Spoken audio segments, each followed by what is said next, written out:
Saudaraku, firman Tuhan yang akan saya bagikan hari ini, judulnya adalah Walk with Jesus. Saya berdoa dalam hidup kita semua, hari demi hari, dalam perjalanan rohani kita ini, kita walk with Jesus. Tidak cukup untuk kita hidup sendiri, dengan kekuatan sendiri, dengan pikiran kita sendiri. Ayo, mari kita pastikan setiap langkah kita walk with Jesus. Kita jalan bersama dengan Yesus. Itu sebabnya hari ini di dalam seri khotbah yang pertama ini saya mau berbicara secara khusus tentang kedekatan sama Yesus. Kita semua di tempat ini orang-orang yang beriman sama Yesus, orang-orang yang mengikut Yesus, tetapi pertanyaannya seberapa kedekatan yang kita punya dengan Yesus. Hari ini saya mau bagikan 7 level kedekatan dengan Yesus. Saya mulai dengan yang pertama. Level pertama yaitu belum mengenal Yesus. Semua hubungan dimulai dari belum kenal dulu. Ya, mari kita baca di dalam Yohanes 1 ayat 29 sampai 31. In case dari kita ada yang berkatakan saya sudah tahu Yesus. Oke, mungkin saudara akan berpikir berbeda setelah kita membaca ayat ini. Ditulis seperti ini. Pada keesokan harinya Yohanes melihat Yesus datang kepadanya dan ia berkata, "Lihatlah anak domba Allah yang menghapus dosa dunia. Dialah yang kumaksud ketika kukatakan kemudian daripadaku akan datang seorang yang telah mendahului aku, sebab dia telah ada sebelum aku." Nah, perhatikan ayat 31. Yohanes Pembaptis ngomong seperti ini. Dan aku sendiri pun, perhatikan, mula-mula, apa yang dia katakan? Tidak mengenal dia. Tetapi untuk itulah aku datang dan membaptis dengan air, supaya ia dinyatakan kepada Israel. Saudaraku, siapa yang ngomong ini tadi? Yohanes. Bagaimana mungkin Yohanes berkata, mula-mula aku tidak mengenal dia. Bukankah Yohanes seorang nabi? Bukankah Yohanes dia adalah suara yang berseru-seru di padang gurun? Dia adalah pembuka jalan buat Mesias datang. Anda bayangin, pembuka jalan buat Mesias tapi nggak kenal siapa Mesiasnya. Bahkan yang lebih aneh lagi, Yohanes ini dia kerabatnya Yesus. Masih keluarga, masih ada hubungan relasi. Tapi bagaimana mungkin keluarga yang di zaman itu mereka pasti pernah ketemu dan mereka tahu satu dengan yang lain. Tapi Yohanes berkata, aku mula-mula tidak mengenal dia. Saya mau ngomong ini sama saudara. Tahu Yesus secara jasmani tidak sama dengan kenal Yesus secara pribadi. Oke, Anda suami-suami di tempat ini boleh saja mendengarkan perkataan istri saudara. Tapi berapa banyak suami yang sungguh-sungguh tahu isi hati dari istrinya. Berapa banyak dari istri yang berkata, kamu gak ngerti aku. Jadi di satu sisi mendengar perkataannya, di sisi yang lain tidak pernah mengenal maksudnya, isi hatinya. Tahu sama kenal itu beda. Orang tua sama anak juga sama. Berapa banyak ketika orang tua menghadapi anak yang kayaknya memberontak, kayaknya menolak, kayaknya keras sama orang tua. Tapi gak pernah kenal isi hati anaknya. Taunya cuma jengkel aja, taunya cuma marah aja. Akhirnya hubungan menjadi rusak. Jadi beda antara tahu dan kenal. Saya mau ngomong sama saudara, tahu tentang Yesus. Yes, kita semua pergi ke gereja yang sama tiap minggu. Kita baca Alkitab yang sama, kita nyanyiin lagu-lagu rohani yang sama. Tetapi itu tidak menjamin bahwa kita kenal Yesus secara pribadi. Dulu saya adalah seorang anak pendeta, sejak dari kecil saya hidupnya ada di gereja. Tapi saya perlu mengakui sama saudara, tahu tentang Yesus bukan berarti saya kenal Yesus secara pribadi. Saya nggak mengalami pengalaman apapun bersama dengan Tuhan. Saya tidak merasakan hadirat Tuhan dalam hidup saya. Saya tidak tahu isi hatinya. Secara pribadi saya tidak kenal Yesus. Walaupun saya anak pendeta. Saya tahu Yesus, tapi saya tidak kenal Yesus. Kita semua tahu Presiden Republik Indonesia, tapi belum tentu kita kenal secara pribadi. Jadi doa saya buat saudara, jemaat keluarga Allah di tempat ini, Anda yang mengikuti secara online juga ibadah ini, doa saya mulai hari ini kita bergerak dari tahu Yesus, tapi mulai hari ini kenal Yesus secara pribadi. Dan hari demi hari pengenalan saudara akan Yesus lebih dalam dan lebih dalam lagi. Amin. Itu yang pertama. Yang kedua sekarang, level hubungannya, kedekatan sama Yesus, ya dari nggak kenal, mungkin tahu tapi nggak kenal. Yang kedua, mulai tertarik dan terpesona dengan Yesus.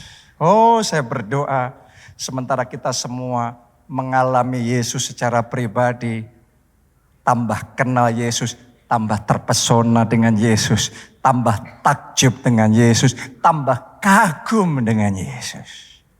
Mari kita baca Matius 13 ayatnya yang ke-54. Setibanya di tempat asalnya, Yesus mengajar orang-orang di situ di rumah ibadat mereka. Lihat ini saudaraku. Dicatat apa di situ? Anda baca? 1, 2, 3. Maka takjublah mereka dan berkata, dari mana diperolehnya hikmat itu dan apa? Kuasa untuk mengadakan mujizat-mujizat. Lihat ini. Tadinya mereka belum kenal Yesus, tapi kemudian mereka ketemu Yesus, mereka dengar Yesus ngajar, dan begitu dengar pengajarannya Yesus, takjublah mereka. Terheran-heranlah mereka. Mereka melihat hikmatnya Yesus. Dan hikmatnya Yesus itu membuat mereka takjub. Mereka melihat kuasanya Yesus. Yang lumpuh berjalan. Yang buta melihat. Yang tuli mendengar. Dan macam-macam mujizat yang tidak terpikirkan dengan pikiran secara jasmani. Karena itu ditulis di ayat tadi itu. Maka takjublah mereka. Oh, saya berdoa kita semua di tempat ini punya pengalaman pribadi dengan Yesus yang membuat kita bukan sekedar jadi orang Kristen biasa, tetapi kita secara pribadi takjub dengan Yesus. Secara pribadi kita terheran-heran. One thing, satu hal, membaca mujizat di dalam Alkitab, dengar mujizatnya, kesaksiannya orang lain. Tapi hal yang berbeda kalau secara pribadi kita mengalami itu dalam hidup kita.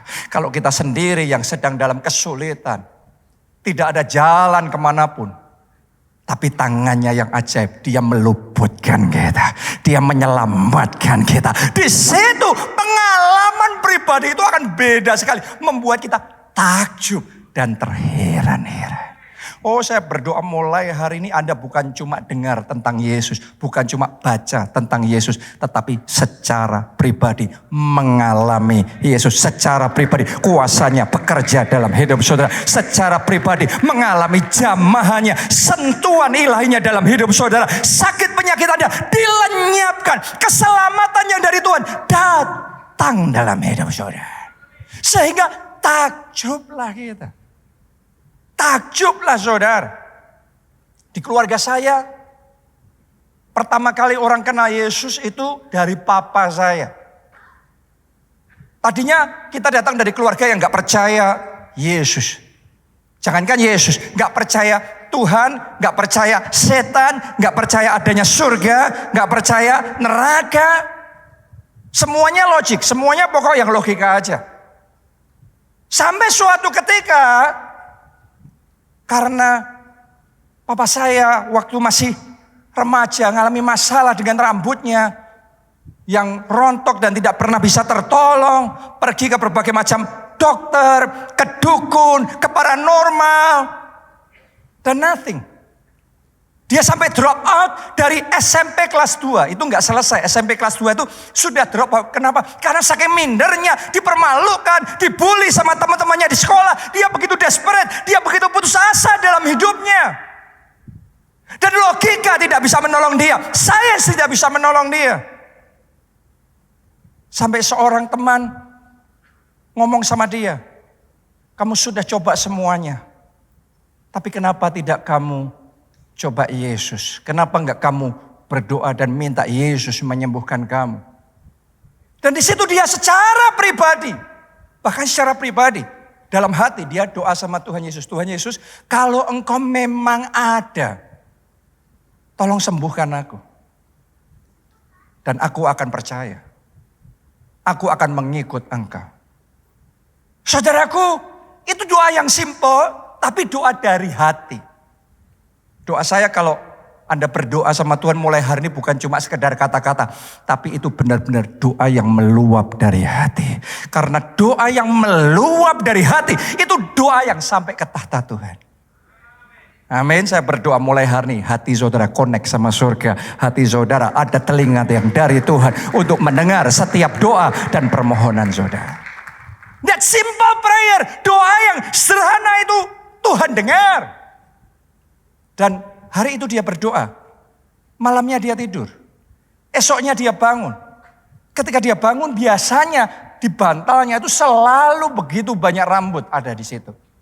Untuk pertama kalinya dalam hidupnya dia bangun dan gak ada rambut di situ. Artinya kerontokannya berhenti dan sejak saat itu dia sembuh.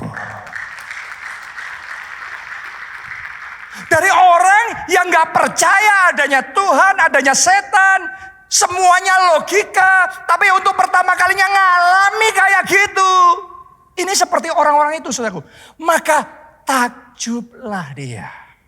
Nah itu pengalaman pribadi gitu. Orang lain boleh ngalami, orang lain boleh cerita sama saudara, orang lain boleh bersaksi. Tapi hal yang berbeda ketika kita pribadi mengalami itu dalam hidup kita. Mengalami pertolongannya.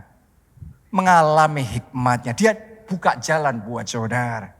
Mengalami bagaimana dia memulihkan pernikahan saudara. Mengalami bagaimana dia buka jalan saat tidak ada jalan di dalam kehidupan saudara. Itu akan membuat tiba-tiba iman kita masuk ke dimensi yang berbeda yang wow. Tuhan itu ada, wow.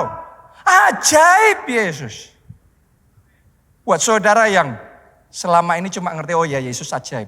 Tapi doa saya engkau secara pribadi akan ngomong wow Yesusku ajaib.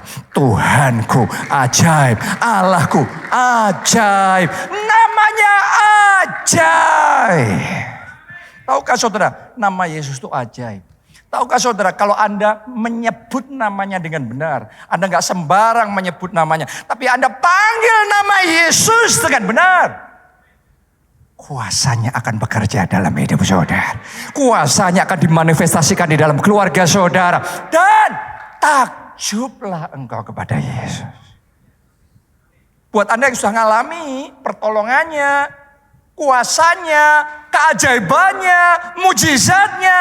Saya mau ngomong sama saudara, itu baru tahap awal ngikut Yesus. Ada tahap berikutnya. Jangan berhenti hanya sekedar takjub. Seperti orang-orang di ayat yang kita baca tadi. Orang-orang di Nazaret yang takjub sama Yesus. Melihat hikmatnya, melihat kuasanya, melihat mujizatnya. Sayangnya mereka berhenti hanya takjub. Tapi mereka tidak berusaha mengenal Yesus lebih dalam. Mereka hanya melihat keajaibannya. Tetapi mereka tidak mengejar hubungan pribadi dengan Yesus. Saya berdoa kalau Anda datang ke gereja, tidak hanya mengejar mujizat. pasti keajaibannya akan dinyatakan dalam hidup saudara. Tapi jangan berhenti hanya melihat mujizat, jangan berhenti hanya melihat keajaiban. Mulai hari ini, mari kita berusaha untuk kenal Yesus secara pribadi. Mari kita berusaha untuk benar-benar hidup di dalam hadiratnya, mengerti isi hatinya, rencananya di dalam kehidupan kita. Oh, saya berdoa Anda bisa kenal isi hati Tuhan. Anda bisa merasakan perasaannya Tuhan. Anda bisa ngerti suaranya ketika berbicara di dalam hidup saudara. Amin. Kalau saat ini telepon saudara berbunyi dan kemudian ada orang ngomongan di situ, Anda nggak kenal, Anda akan tanya ini siapa ya? Tapi ada orang-orang tertentu begitu telepon bunyi, Anda nggak ngelihat pun, Anda dengerin suaranya, Anda sudah langsung tahu itu dia. Saya berdoa mulai hari ini pengenalan saudara membuat telingamu lebih terbuka untuk mendengar suaranya, untuk mengerti isi hatinya. Bahkan sementara firman Allah disampaikan, ada rema-rema khusus yang Tuhan mau bicara kepada saudara. Amin. Jadi lanjutkan itu, ngalami Yesus pribadi, ngalami kuasanya, ngalami keajaibannya. Tapi setelah itu berusahalah lebih dalam mengenal Yesus. Ini yang ketiga. Mari kita baca Filipi 3 ayat yang ke-10. Ini perkataan dari Rasul Paulus. Dia ngomong begini. Yang ku kehendaki ialah mengenal dia. Dan kuasa kebangkitannya dan persekutuan dalam penderitaannya, di mana aku menjadi serupa dengan dia dalam kematiannya. Ini Rasul Paulus yang ngomong ini. Anda bisa bayangkan yang ngomong ini tadinya namanya siapa? Saulus. Saulus ini bukan cuma nggak kenal Yesus, tapi Saulus ini benci sama Yesus. Dia berusaha menghentikan semua pergerakan itu. Dia mencari dan mengejar dan menganiaya orang-orang yang percaya kepada Yesus. Ini Saulus. Dia sangat membenci sama Yesus. Tapi kemudian boom. Dia mengalami encounter pribadi. Dia mengalami perjumpaan pribadi dengan Yesus. Makanya saya mau ngomong begini sama saudara. Anda perlu mengalami Yesus secara pribadi. Anda perlu mengalami perjumpaannya. Anda perlu mengalami sentuhan ilahi. Anda perlu mengalami zaman kuasanya secara pribadi dalam hidup saudara. Itu nanti akan membawa kekristenan saudara itu beda dimensinya. Bukan lagi di permukaan. Tapi Anda akan mulai masuk di core. Anda akan mulai masuk di intinya relationship dengan Yesus. Paulus mengalami itu perjumpaan dengan Yesus di jalan, tiba-tiba ada sinar yang muncul. Dan kemudian berkata, Saulus, Saulus, mengapa engkau menganiaya aku? Dan di situ dia mengalami kasihnya Yesus, dia mengalami pengampunannya Yesus. Dia mengalami damai sejahteranya dari Yesus. Dan di situ mata rohaninya terbuka. Pertama kalinya dia berkata, Tuhan. Wow. Yesus sebagai Tuhan dalam hidupnya. Dan sejak saat itu, Paulus mulai berusaha untuk mengenal Yesus. Sampai tadi itu dia ngomong, dalam hidupku ini yang aku mau adalah mengenal dia. Mungkin saudara kepengen kenal menteri, Anda mau kenal wali kota atau pejabat siapa, atau pengusaha siapa yang Anda butuhkan, rekomendasi dari siapa. That's all good, semuanya baik. Tapi saya mau yakinkan saudara, satu pribadi yang lebih dari semuanya. Kenallah Yesus. Jangan hanya nyanyi tentang Yesus. Jangan hanya ke gereja dan mendengar firman tentang Yesus. Tapi kenallah hatinya. Kenallah pribadinya dalam hidup saudara. Apa yang dilakukan oleh Saulus untuk berusaha mengenal Yesus. Bukan hanya mengalami pengalaman dan terheran-heran dan takjub dengan Yesus. Tapi apa yang dilakukan Saulus kemudian, Anda boleh baca itu nanti di Alkitab. Tapi yang pertama dia lakukan, Anda pelajari ya nanti di rumah. Yang pertama dia lakukan? Dia bergabung dengan gereja. Ini Saulus bisa bertumbuh rohani menjadi rasul Paulus. Ada secretnya loh. Ada rahasianya loh. Setelah dia percaya sama Yesus, dia nggak ngomong aku bisa bertumbuh rohani sendiri, aku nggak butuh gereja. No. Dia bergabung dengan komunitas orang percaya. Hari ini saya mau ajak saudara untuk menyadari pentingnya bagaimana komunitas orang percaya, bagaimana keluarga rohani, bagaimana gereja itu akan sangat mempengaruhi tingkat pertumbuhan iman kita. Pengenalan kita, hubungan pribadi kita dengan Yesus. Karena penting sekali buat setiap orang percaya untuk tertanam di dalam gereja. Oke, yang kedua berikutnya dilakukan oleh Saulus untuk mengenal Yesus adalah dia menginvestasikan hidupnya, waktunya, pikirannya untuk mempelajari firman Tuhan.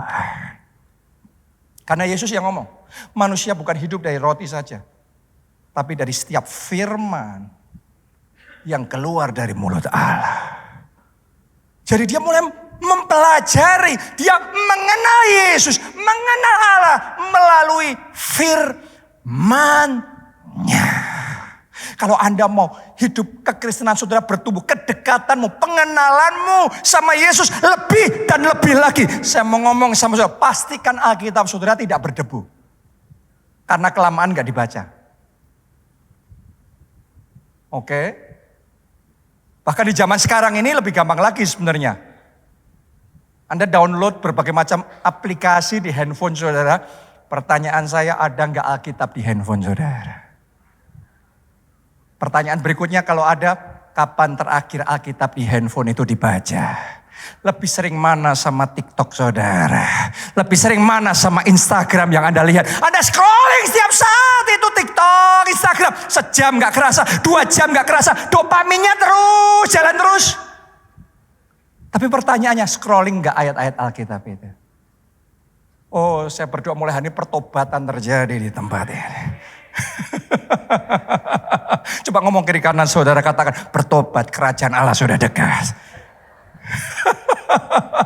Mulai hari ini lebih dari kenal selebgram siapa, influencer siapa. Saya berdoa jemaat keluarga Allah adalah orang-orang yang kerinduannya, yang keinginannya adalah mengenal Dia dan kuasa kebangkitannya. Mengenal Yesus secara pribadi melalui firman-Nya. Wow, kasih tepuk tangan yang paling meriah buat Tuhan kita. Haleluya. Ini yang dilakukan oleh Saulus. Bahkan dia menyadari dosa-dosanya. Dia meninggalkan dosa-dosanya. Tahukah saudara, salah satu ciri orang yang mau kenal Yesus, akan ada perubahan dalam hidupnya. Tadinya dosa itu kita kayak, berapa banyak dari saudara tahu, teman-teman kenal teman-teman yang ngelakuin dosa tapi nggak ngerasa bersalah. Oke? Saya mau ngomong sama saudara, it is impossible, itu tidak mungkin terjadi ketika Anda tambah kenal Yesus dan Anda tidak merasa bersalah ketika berbuat dosa. Oke? Karena Allah adalah kudus. Yang Anda kejar beda. Nanti keinginannya beda. Jadi saya berdoa mulai hari ini, kita semua bertumbuh di dalam pengenalan kita akan Yesus. Saya berdoa semakin engkau kenal Yesus, semakin engkau lebih lagi ya Tuhan. More of you, less of me. Semakin ada kerinduan yang dalam, semakin ada kehausan dan kelaparan roh yang berkobar-kobar dalam hati saudara. Saya masih ingat ketika dulu saya SMA. Saya anak pendeta, tadi saya cerita sama saudara. Tapi saya tuh enggak, ya saya ke gereja ya karena saya anak pendeta. Karena oleh orang tua saya harus ke gereja. Sampai suatu saat saya mengalami pengalaman serupa seperti yang dialami oleh Saulus. Kalau Saulus mengalami perjumpaan pribadi dengan Tuhan. Tapi kalau saya pada waktu itu, di gereja kita ada momen KKR pencurahan Roh Kudus. Kalau nggak salah tahun ini kita akan adakan lagi itu bulan depan. Kalau nggak salah ya. Nah itu sekian puluh tahun lalu. Ketika menjelang momen KKR pencurahan Roh Kudus itu, Tuhan bekerja luar biasa di gereja kita. Dan saya masih ingat sekali, itu hari yang pertama, karena 10 hari KKR, hari pertama saya sakit. Tapi saya dengar bagaimana teman-teman saya dijamah dan dilawat oleh Tuhan. Dan itu menimbulkan kerinduan di hati saya juga mau dong. Dan hari yang kedua saya datang, saya ingat saya duduk di bangku depan, nomor 2. Dan itu belum khotbah, itu ibadah baru dimulai. Baru momen penyembahan dimulai. Tapi tiba-tiba Roh Kudus sudah bergerak dengan luar biasa. Dari yang paling depan sampai yang paling belakang. Semuanya terima lawatan Roh Kudus. Saya juga ngalami lawatan Roh Kudus. Bagaimana di jamaah Roh Kudus ngalami Roh Kudus secara pribadi. Itu pengalaman yang saya tidak bisa jelaskan dengan logika. Kalau saudara tanya sama saya, semuanya harus bisa dijelaskan dengan logika. Saya nggak tahu bagaimana menjelaskan pengalaman itu sama saudara. Tapi yang saya tahu pasti setelah saya mengalami kepenuhan Roh Kudus itu, hidup saya berubah. Dulu saya ke gereja karena harus ke gereja. Tapi sejak hari itu saya punya kelaparan roh yang besar untuk mencari Tuhan. Hari demi hari saya mengejar Tuhan. Saya mengejar hadiratnya lebih dan lebih lagi. Itu genuine love for Jesus. Itu kasih yang memang genuine. Meluap dari hati saya. Saya cinta Yesus. Saya nggak tahu dengan saudara sekarang gimana. Tapi saya berdoa engkau ngalami Yesus itu. Engkau ngalami jamahannya. Engkau ngalami kepenuhan Roh Kudus. Engkau ngalami yang namanya hadiratnya dalam hidup saudara. Kalau engkau ngalami Yesus secara pribadi. Bukan cuma di permukaan kita di gereja. Tapi secara pribadi. Engkau ngalami Yesus. Tidak mungkin tidak. Pasti akan ada kehausan roh. Kelaparan roh. Yang berkobar-kobar di dalam hati saudara. Tepuk tangannya yang paling meriah buat Tuhan kita. Oh, kehausan roh yang seperti itu mulai hari ini berkobarlah dalam hati saudara. Bukan lagi kita ngomong, ya sudah minggu, harus ke gereja lagi. Tapi nanti Anda akan sampai di satu titik. Wah, minggu kok baru aja lewat. Kapan hari minggu berikutnya? Aku sudah gak kabar, aku sudah gak sabar untuk menantikan lawatan Tuhan yang lebih lagi. Saya ngalami itu. Anak saya juga ngalami itu. Anak saya yang pertama Jessica, anak baik saudaraku. Tapi anak baik belum tentu ngalami Tuhan. Karena setiap orang perlu ngalami Tuhan secara pribadi. Dan yang perlu ngalami Tuhan bukan cuma Saulus yang keras. Tapi yang lembut pun juga perlu ngalami Tuhan. Suatu saat dia ikut ESBC. Itu satu retreat di gereja kita. Dan ternyata di retreat itu dia ngalami jamahan Tuhan. Dia ngalami lawatan Roh Kudus. Dan saya bisa melihat hidupnya berubah total sejak ikut ESBC itu. Sejak ngalami encounter with Jesus. Tiba-tiba kayak muncul kehausan dan kelaparan yang luar biasa. Tiba-tiba kepengennya berdoa, kepengennya menyembah Yesus. Dia muncul lagu-lagu baru. Dia menciptakan lagu-lagu baru buat Tuhan. Kepengennya baca Alkitab. Sehari dia bisa berjam-jam bersekutu intim dengan Yesus. Berdoa, menyembah, memuji, baca firman Tuhan. Tiap hari itu berjam-jam. Saya pendeta saudaraku, tapi saya gak pernah bisa paksa anak saya melakukan itu. Tapi kalau anak pendeta ngalami zaman Yesus secara pribadi. Gak disuruh pun dia lakuin semuanya itu. Itu genuine, itu pengalaman pribadi dan itu gak bisa dijelaskan gimana. Nanti Anda ngalami secara pribadi. Dan doa saya mulai saat ini, pengalaman itu, zaman itu sudah mulai bekerja dalam hidup saudara. Dia ngalami itu. Jessica jadi lebih dan lebih lagi. Dan saya mau saksikan sama saudara, dalam hidupnya favor Tuhan itu begitu nyata. Karena dia ngalami Tuhan secara pribadi, Tuhan itu jadi nyata dalam hidupnya. Kalau Anda nggak ngalami Yesus secara pribadi, nggak ngalami Roh Kudus secara pribadi, Anda baca Alkitab, baca keajaiban, baca mujizat, buat sebagian orang Kristen itu terjadinya zaman dulu aja. Cuma bacaan atau cuma ceritanya orang lain. Tapi ketika engkau ngalami Yesus secara pribadi, saya mau ngomong sama saudara, semua yang Anda baca dalam Alkitab, semua yang Yesus pernah lakukan di muka bumi ini akan mulai Anda alami secara pribadi dalam hidup saudara. Itu akan jadi kesaksian demi kesaksian yang real dalam hidup saudara. Anak saya itu mau cari sekolah dan sekitar 2 tahun yang lalu saya antar dia untuk ke Amerika, cari sekolah di sana. Itu benar-benar ajaib. Semua sekolah, semua universitas yang dia kunjungi, dia datangi sendiri. Dan kemudian dia apply di sana. Dia daftar di situ. Semuanya diterima. Dan bukan cuma di situ aja. Tapi dia oleh anugerah Tuhan diterima di UCLA. UCLA itu kalau di Indonesia mungkin kayak UI atau UGM gitu. Ya, Public University number 1 di Amerika. Saya mau ngomong sama saudara, masuk di situ tuh nggak gampang. Harus persiapan ini, persiapan itu. Tapi Jessica, saya mau ngomong sama saudara, itu tangan Tuhan semata-mata. Dia nggak punya persiapan khusus, dia nggak punya CV apa-apa, dia bahkan nggak tahu UCLA itu ada, dia nggak punya UCLA Dream. Kalau Anda ketemu sama orang-orang di sana, Anda kan ngerti mereka punya UCLA Dream.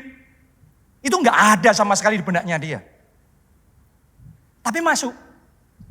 Itu loh saudaraku, apa yang tidak dilihat mata, apa yang tidak didengar telinga, apa yang tidak timbul dalam hati manusia, itu yang Tuhan berikan bagi orang-orang yang mengasihi dia. Terjadilah,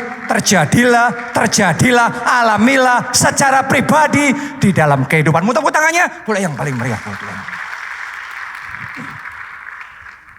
Yang keempat, level yang keempat adalah percaya kepada Tuhan.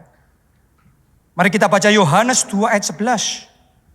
Hal itu dibuat Yesus di Kana yang di Galilea sebagai yang pertama dari tanda-tandanya, dan dengan itu ia telah menyatakan kemuliaannya.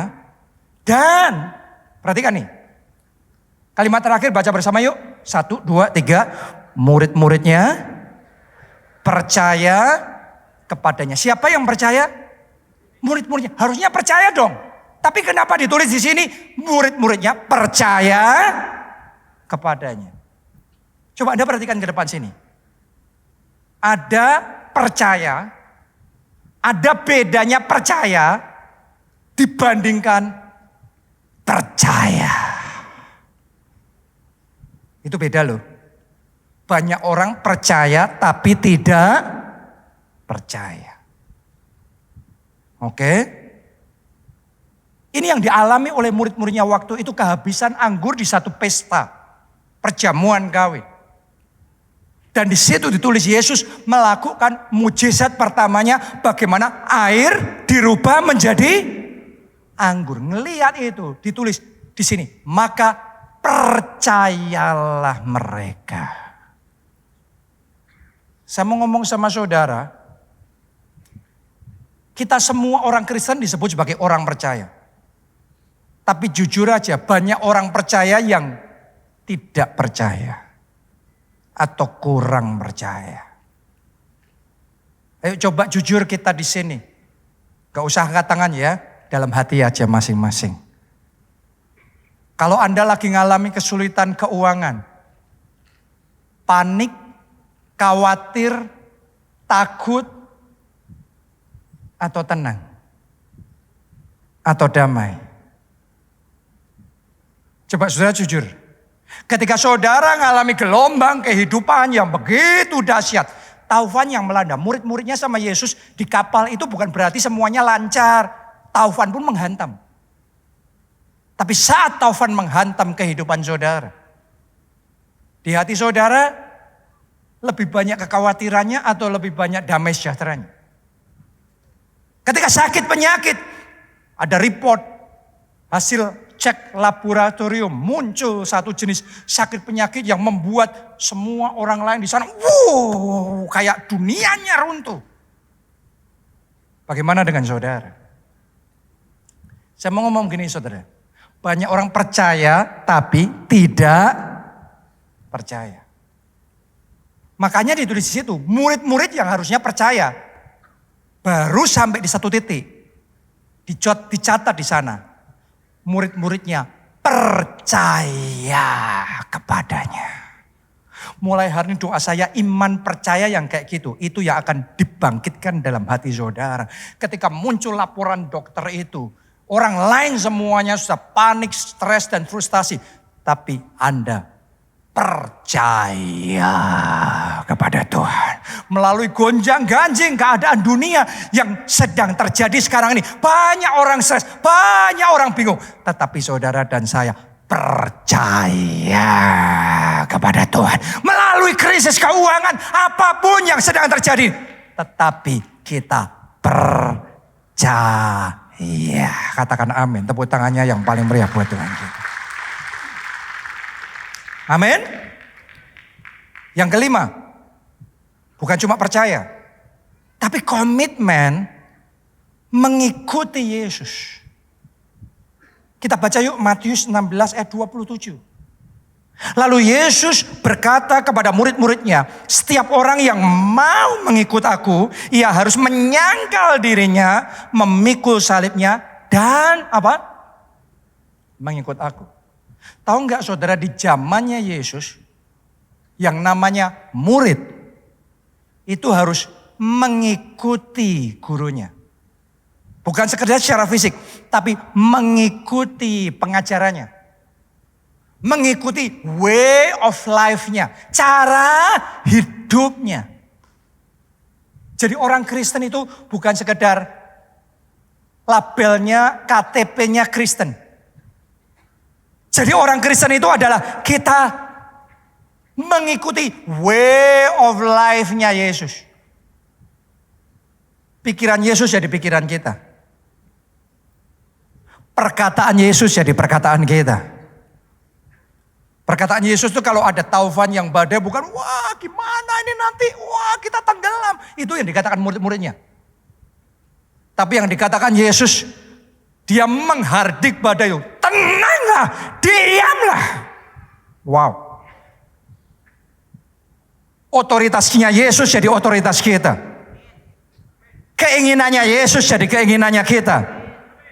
Standarnya Yesus, gaya hidupnya Yesus jadi gaya hidup kita. Dan itu yang akan membuat kita jadi gampang peka dan mendengar suara Roh Kudus. Itu jadi gampang percaya dan taat.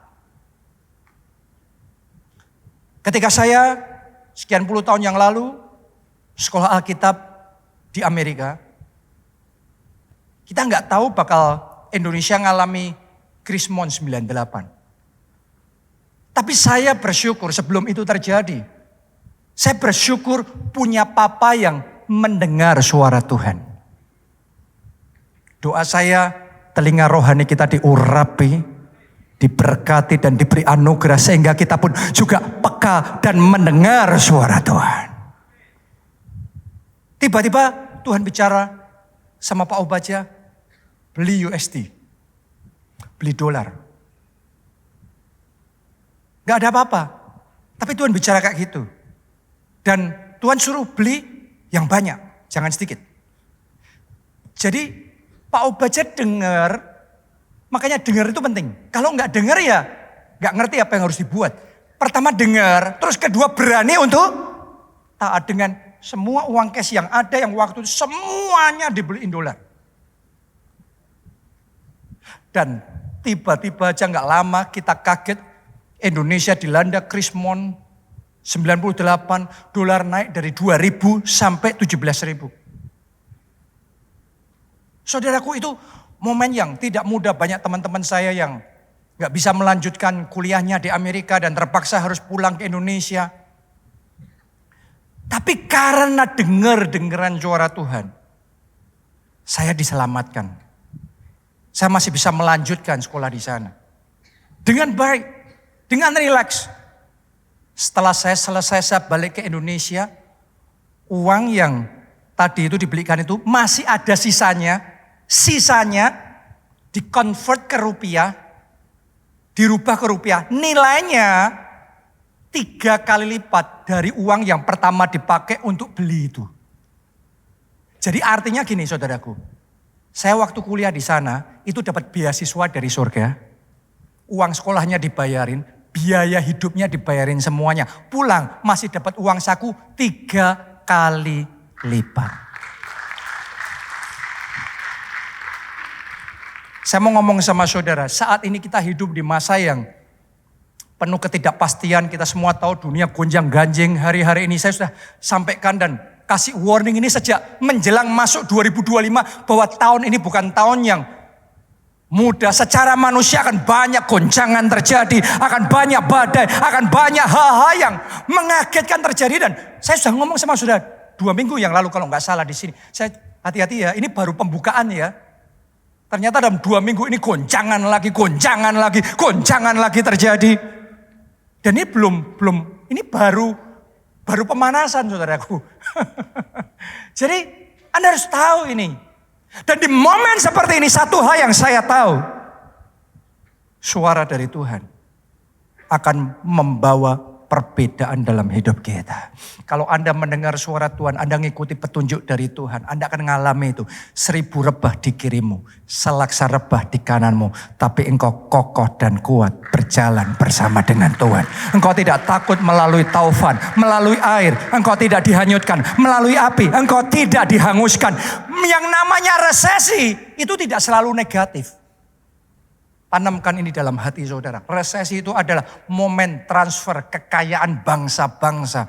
Dan kelimpahan seberang laut. Itu janji Tuhan dalam Yesaya terjadi dan tergenapi dalam hidup saudara. Kalau Anda berjalan, walk with Jesus, berjalan bersama Yesus. Anda dengar petunjuknya melalui badai itu. Yang lainnya tenggelam. Petrus berjalan di atas air. Saya berdoa melalui krisis, melalui gonjang ganjing dunia hari-hari ini. Anda tidak ikut tenggelam. Tapi Anda akan mengalami mujizat. Berjalan di atas krisis. Berjalan di atas kemustahilan. Dan engkau akan memberitakan perbuatan Tuhan yang ajaib. Tepuk tangannya yang paling meriah buat Tuhan kita. Yang terakhir yang ke-6 dan yang ke-7. Yang ke-6 ini manunggal dengan Yesus. Dan yang ke-7 adalah anugerahnya yang menyempurnakan kita berjalan bersama Yesus. Kalau Anda sudah terus maju dalam pengenalanmu sama Tuhan. Sampai di satu titik engkau akan manunggal bersama dengan Yesus. Engkau di dalam Dia. Dan firman-Nya di dalam engkau. Jadi kita gak terpisah lagi. Tapi kita jadi satu. Kita manunggal dengan Yesus. Kita bukan cuma ke gereja saja. Tapi hidup kita jadi bait Allah yang kudus. Kita bukan cuma menyanyi di hari Minggu, tetapi hidup kita jadi penyembahan yang harum di hadapan Tuhan. Kita bukan cuma komunikasi sama Yesus seminggu sekali di gereja, tapi every day, every time we walk with Jesus. Kalau sudah kayak gitu, Tuhan yang ngomong, jika engkau tinggal dalam aku dan firmanku tinggal dalam engkau, kamu akan berbuah banyak. Aku pokok, kamu rantingnya. Kamu melekat sama aku, kamu berbuah banyak. Anugerahnya akan mengalir dalam hidup saudara. Favornya akan mengalir dalam hidup saudara. Dan engkau akan mengalami double favor. Rugi kalau Anda jadi orang Kristen tapi gak mengalami Yesus. Dalam hidup saya, sekeluarga kami ini bukan cuma ngomong tentang Yesus, kita nih walk with Jesus, jalan sama Yesus, ngalami Yesus secara pribadi. Hari demi hari, hal-hal yang kecil-kecil terjadi kita alami dalam hidup kita. Contoh ya saudaraku ya, sesederhana kayak gini. Nanti Anda juga akan ngalami itu. Dan saya berdoa Anda akan mulai mengalami itu. Ada satu titik di mana Anda akan mulai mengalami itu dalam hidup saudara. Ketika Anda tahu jalan sama Yesus. Saya kemarin di LA, di Los Angeles. Diajak ke satu restoran. Karena kita sering ngalami yang gini-gini nih.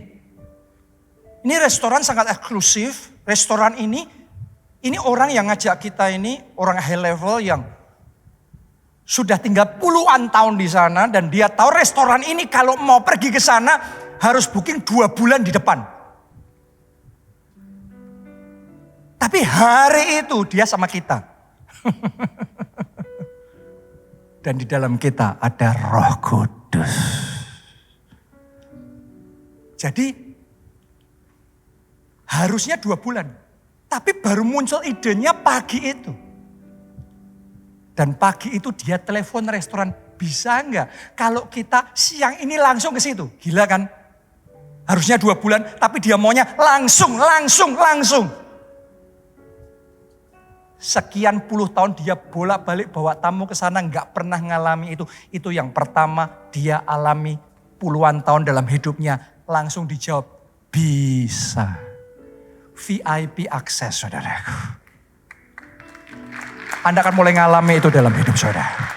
Terjadilah itu yang orang lain tidak bisa. Tapi buat saudara bisa. Karena Roh Kudus. Anda kan ngalami itu hal yang aneh-aneh gitu.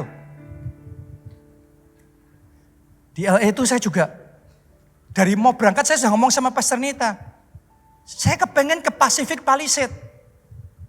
Yang Januari kemarin, kebakaran sampai kayak gitu. Saya kepengen masuk melihat sana. Tapi waktu kita mau masuk, di stop, dijaga ketat sama militer. Tentara bawa persenjataan lengkap semua jaga. Kenapa? Karena itu kan yang terbakar daerahnya orang elit. Banyak barang berharga. Awalnya terjadi looting, penjaraan. Jadi orang-orang itu sudah atur supaya area itu ditutup semuanya pakai militer. Bukan cuma polisi, ini militer yang jagain daerah sana itu. Kalau masuk itu harus pakai kartu pas. Kita waktu mau masuk, gak bisa ditanyain diminta kartu pas, gak ada. Dan orang itu ditolak gak bisa masuk ke sana tanpa kartu pas itu. Tapi anehnya gini, waktu dimintain kartu pas, kita ngomong gak ada gitu. Terus tentaranya tiba-tiba bisa ngomong gini, ya sudah, kalau gitu kamu boleh masuk, tapi lain kali jangan ya, mesti minta kartu pas ya. Kita ngomong, ya, terus kita masuk saudaraku. Yang harusnya tidak bisa, dibuat Roh Kudus jadi bisa. Alami itu secara pribadi dalam hidup saudara. Hal-hal yang simpel-simpel. Saya bisa cerita hal yang kecil-kecil, hal yang tanggung-tanggung, hal yang besar-besar. Karena Tuhan itu bekerja di dalam setiap aspek hidup. Kita mau urusan kecil, mau urusan besar. Dia tuh nyata. Walk with Jesus. Mari kita berdiri, nyanyikan lagu ini. Hanya Engkau.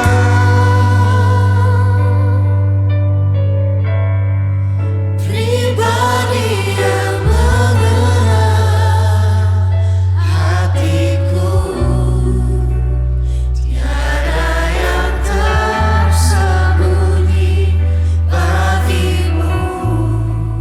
Seluruh isi hatiku Kau tahu dan bawaku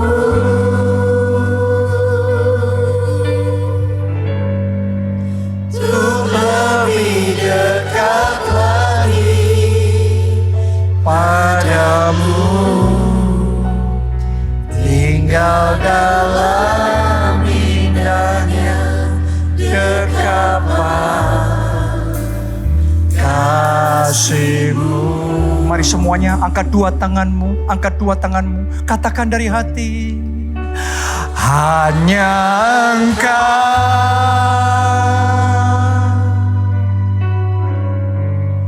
pribadi yang mengenal hatiku.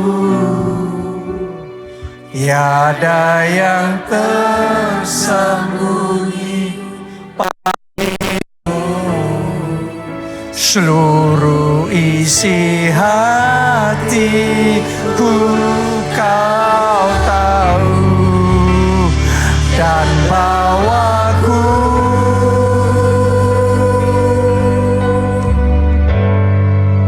untuk lebih dekat lagi padamu, tinggal dalam indahnya dekapan kasih-Mu. Journey ini, perjalanan ini harus dimulai dari kenal Yesus secara pribadi. Tidak cukup punya KTP Kristen, tidak cukup datang ke gereja, tapi Anda harus undang Yesus untuk masuk jadi Tuhan dan Juru Selamat yang nyata, yang engkau terima dalam hati secara pribadi. Itu yang akan membuat perbedaan. Dan ketika Anda lakukan itu, yang pertama engkau menerima pengampunan dosa. Dan yang kedua engkau menerima jaminan keselamatan untuk masuk dalam kerajaan surga. Anda yang mau itu, mari angkat dua tangan saudara, ikuti doa ini. Katakan, Tuhan Yesus, masuklah dalam hatiku, jadi Tuhan dan Juru Selamatku. Ampuni dosa-dosaku, selamatkan aku ya Tuhan. Mulai sekarang, hidupku milik Yesus. Aku ikut Yesus, melayani Yesus seumur hidupku. Dan aku percaya, aku sudah diselamatkan. Pakai aku ya Tuhan, untuk menyelamatkan teman-temanku, keluargaku. Terima kasih Tuhan. Yang berikutnya saudaraku, siapa di tempat ini yang mau meresponi firman Tuhan hari ini? Kenal Yesus secara pribadi, bahkan sampai manunggal dengan Yesus, hidup dalam anugerahnya. Anda yang mau itu, mari angkat dua tangan saudara, katakan sama Tuhan, katakan ya Yesus, katakan dari hati ya Tuhan, bawa aku lebih dekat, lebih dalam, lebih intim, mengenal Engkau secara pribadi. Mari masing-masing berdoa, masing-masing angkat suara, berdoa. Orang takapa bukan hanya di permukaan ya Tuhan. Ajari kami walk with Jesus for real, dengan nyata. Setiap langkah kami ini bukan langkah yang kami lakukan secara manusia, tapi ini adalah langkah yang dipimpin oleh Roh Kudus. Tangan kami ini tangan yang dipegang oleh Tuhan, untuk kami berjalan pribadi bersama dengan Tuhan Yesus. Ajari kami Tuhan, bawa kami lebih dalam, lebih dekat, lebih intim dengan-Mu ya Tuhan. Penuhi kami ya Roh Kudus, penuhi kami lebih lagi, lebih lagi. We want more, oh, more of you, Lord. More of you, more of you, more of you. Hanya Engkau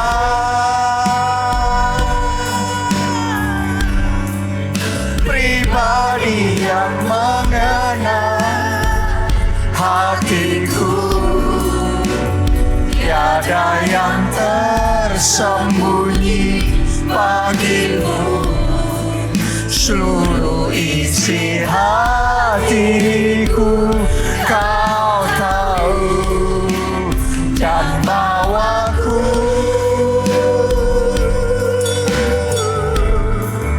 untuk lebih lengkap lagi padamu,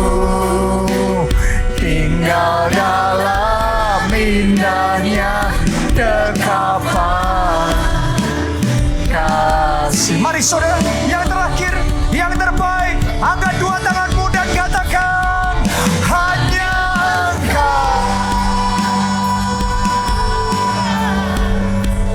Pribadi yang mengenal hatiku, tiada yang tersembunyi bagimu. Seluruh isi hatiku Kau tahu, dan bawaku Tuh lebih dekat.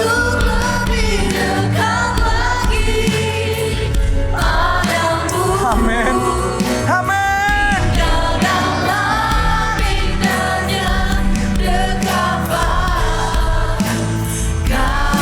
Ini kerinduan kami ya Tuhan.